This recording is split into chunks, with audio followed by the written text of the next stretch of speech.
Hello everyone, very good morning. um सो आप सबको पता है एक एग्ज़ाम आने वाला है RRB PO and next exam Q में है आईबीपीएस पीओ, राइट? तो बस मुझे ना एक चीज़ कहनी थी। मेरे पास एक मैसेज आया था। I felt very sorry because I couldn't respond. I was not well earlier, and then later I somehow stuck in my own stuff and my routine, like going to office back to home, then some work, and there is something going on. I cannot say everything on the camera, so I got stuck, so I couldn't reply that person specifically, though I tried hard. But what he said actually pinched me. Like, how can you leave your studies for the sake of somebody did not reply? Sorry, somebody did not reply. I should also be correcting myself. Because what that person said is कि सब लोग खराब हैं, सब गंदे हैं. I was expecting from you that you will reply. I generally definitely reply as far as I can. There are some circumstances where a person cannot reply, but never mind. So I responded to him. I told him I was stuck. Still he said सब खराब है, सब बेकार है, nobody is there to help. सारी दुनिया ही खराब है माँ बाप के अलावा. Nobody understands. That's actually a fact. Actually a fact. पर उसके लिए आप ऐसा तो नहीं करोगे ना, मैं अपनी स्टडीज छोड़ रहा हूँ आपकी वजह से. Nobody gives it a shit or gives it a damn, whatever you want to call it. उनको क्या फर्क पड़ता है? उनको आपसे फर्क नहीं पड़ता है, आपकी सक्सेस से प्रोग्रेस से नहीं पड़ता है. उनके लिए करो ना यार प्रिपेयर. अपने पेरेंट्स की फिक्र करते हो ना, उनके लिए रहते हो ना, उनको तो प्यार करते हो ना बीबी. They cares for you, they care for you. You can also correct me. So आप फिर भी बोल रहे हो आपकी वजह से, इसकी वजह से, फलाने की वजह से नहीं कर रहा हूं मैं. क्यों नहीं कर रहे हो? करो ना. आपने इतना एफर्ट मारा यार, लास्ट चांस दो ना खुद को. As I read these messages, I typed everything to that person, but I guess that was late. He did not listen anything. I suppose. Rest I don't know. I will still say to everyone. Then I realized कि आपने किसी को बोला, उसने respond नहीं किया. आप क्या अपना करियर खराब करोगे यार? अपना करियर मतलब कैसे खराब कर सकते हो ना? उस बंदे के कहने पे आपने शुरू भी तो नहीं किया था. और किया भी था तो who gives it a damn कि वो बंदा है या नहीं है. आप हो, आपका करियर है, आपकी माँ और पिताजी हैं. तो माँ और पिताजी के लिए करो ना यार, अपने पेरेंट्स के लिए करो. Why you are doing everything for the sake of others कि दुनिया को दिखाना है, ऐसा करना है, वैसा करना है. So prepare hard and always remember you are doing it for yourself,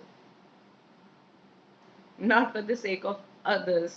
कि किसी एजुकेटर या किसी पर्सन या मेरे जैसा कोई या किसी और के जैसा कोई, ठीक है? तो उनकी वजह से नहीं भाई, क्योंकि उनकी अपनी लाइफ है. हो सकता है वो लोग ना रिस्पॉन्ड कर पाए, बट दैट डजंट मीन ना आप अपनी अपनी बैटल छोड़ दोगे जस्ट दूसरे को ब्लेम करके कि मैंने. अगर आप बोलोगे किसी को तो जस्ट इमेजिन आप क्या बोलोगे, यार उस बंदे को मैंने किया, उसने रिस्पॉन्ड नहीं किया, उसको किया मैंने, उसने रिस्पॉन्ड नहीं किया, उसको किया मैंने, उसने रिस्पॉन्ड नहीं किया, that's I give up. Seriously, जिसको भी बोलोगे वो बंदा तुम्हें ही बेवकूफ समझने वाला है और तुम्हारे ऊपर ही हंसने वाला है कि तुमने कैसे किसी थर्ड पर्सन के लिए, जिसका तुम्हारी लाइफ में कुछ मतलब लेना देना ही नहीं है, उसके लिए तुमने अपनी लाइफ बर्बाद कर दी. मतलब हद हो गई. कैसे? क्यों? माय क्वेश्चन इज क्यों? Everyone, even if you are thinking ना छोड़ देते हैं, तो एक बार ध्यान रखना, इस बात को छोड़ दो. प्रिपरेशन में बहुत मेहनत किया आपने, उसको छोड़ने का फायदा नहीं है. जब तक मतलब आप बेयर कर सकते हो ना, या फिर आप छोड़ दो कि हाँ ठीक है, I have gave enough time, now I want to move further in my life, I am lagging behind. समझ में आता है, you are lagging behind. So वो चीज समझ में आती है कि आप पीछे रह जा रहे हैं, इसलिए आप उसको और फर्दर टाइम नहीं देना चाहते, because you see like there is other option also you can opt for. But third person ने रिप्लाई नहीं दिया तो मैंने छोड़ दिया, मुझे समझ नहीं आ रहा, मैंने छोड़ दिया. आपको पता है यू रोट द मीन्स. ठीक है यार, थोड़ा सा ऊपर नीचे हो जाता है, थोड़ा लक रहता है, कुछ भी समझ लो, थोड़ा सा फैक्टर रहता है कुछ, बट वो हो सकता है ना थोड़ा सा फैक्टर. पहले आपने ये हिट किया, then you hit this, now you are at the final time आप छोड़ रहे हो उसको. क्यों? नहीं, नहीं करना है ऐसा. Don't do it, don't don't don't do it. Okay, for those who are writing pre ना, जिनका प्री आने वाला है, फटाफट से ऐसे ऐसे ऐसे बन के आ रहे हैं, तो उनको मेरे हिसाब से 3 चीज़ों पे फोकस करना चाहिए अभी के लिए। अभी वो जो भी मेंस का रिलेटेड पढ़ रहे हैं सब बंद करके सिर्फ प्री का करना चाहिए, पहला चीज़। दूसरे मॉक्स लगाने चाहिए, दिन के 2 मिनिमम लगाने चाहिए। आप मॉक लगाओ, प्लस एनालाइज करना है। Analysis is very important. Every teacher, everybody is saying analysis is very very very important. Analysis करना है, आपको ये देखना है कौन से पॉइंट, अच्छा अगर आपने कुछ क्वेश्चन ऐसे होंगे आपने किए सही है, कुछ आपके गलत होंगे और कुछ आपने नहीं किए। सबसे पहले वो देखना है जो किए और गलत हो गए, उनमें क्या गलत हो गया वो नोट करना है, वो मेंशन करना है, वो टॉपिक्स लिख लेने हैं। I use to also write after listening some of the teachers, तो वो टॉपिक्स लिख लेना है कि ये टॉपिक मेरे बार बार गलत हो रहे हैं। See when you write it ना, यू विल रियलाइज कि ओके यही टॉपिक बार बार गलत हो रहे हैं, then you need to solve particular topics question. ऐसे आंख बंद करके सॉल्व करते नहीं चले जाना है। सेकेंड, आपको लगा ये क्वेश्चन में यार मेरे को इतना ही टाइम जाता, आपको लगा ये क्वेश्चन में यार मेरे को 2 मिनट गए, ये मैं 1 मिनट में कर सकता था, तो फिर आप उस क्वेश्चन को और उठाओ, उसको सॉल्व करो, क्योंकि आप वो क्वेश्चन पेपर में अटेम्प्ट करोगे। ये 2 टाइप के क्वेश्चन जो है ना, आपके सही और जो गलत हो, ये you are definitely going to attempt. तो इन पे काम करना है। उसके बाद आपको नेक्स्ट क्या देखना है, आपको नेक्स्ट देखना है कि अच्छा जो मैंने क्वेश्चन नहीं किए, अगर पेपर में मेरे पास टाइम बचता तो इनमें से मैं कौन कौन से करता, पहले वो चीज़ करनी है, उनको सॉल्व करना है, टाइम देखना है, शॉर्टकट कोई ट्रिक है क्या देखना है। मतलब ऐसे आपको चेक करना, आपको लगेगा ना ये तो मेरे को छोड़ना ही था, वो आप एकदम लास्ट में 1 वीक पहले वो क्वेश्चंस आप छोड़ सकते हो। You just leave those questions also because you are going to leave it in the examination hall also. सारे क्वेश्चन करना is not possible, but maintain your accuracy. और आरआरबी में तो आपको पता है स्पीड भी चाहिए। Speed and accuracy both are very very important. And the third factor I said, have some faith in yourself. आप बहुत टेंशन लेके मत सॉल्व करना, टेंशन लेके जाना मत, क्योंकि उससे आपकी परफॉर्मेंस जो है ना, अगर आप ये परफॉर्म करते हो ना तो आप यहाँ रह जाओगे परफॉर्मेंस में। तो और ये जो गैप है, इस गैप में बहुत सारे लोग आते हैं, तो वो गैप नहीं छोड़ना है। सो डोंट टेक प्रेशर कि ये मेरा लास्ट चांस है या कुछ भी है। जस्ट सिट देयर, क्योंकि मैंने भी किया है, ये गलती मैंने की है।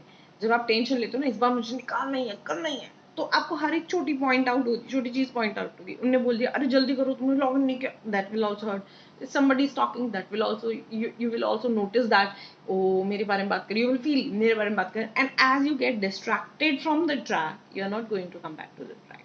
There is a possibility you will realize and you will come back and you can make it, but ऐसा करना ही क्यों? We should avoid that pattern na, because can you see straight road is easy, but when you are taking zigzag zigzag zigzag zigzag, you are covering more distance in actual, but that's less, means you are moving more but you are covering less. Now I have corrected myself. तो इसलिए ऐसा वाला काम नहीं करना। Third, have some faith, confidence, ठीक है I did prepare, sit there, close your eyes before we have that time ना, टाइनी टाइम होता है वहाँ पे थोड़ा सा, just calm down yourself. If you have water, have a sip or 2 sip. ज़्यादा पियोगे तो फिर वॉशरूम जाना पड़ेगा, so I would not say that, but I used to drink, so that pacifies me somehow.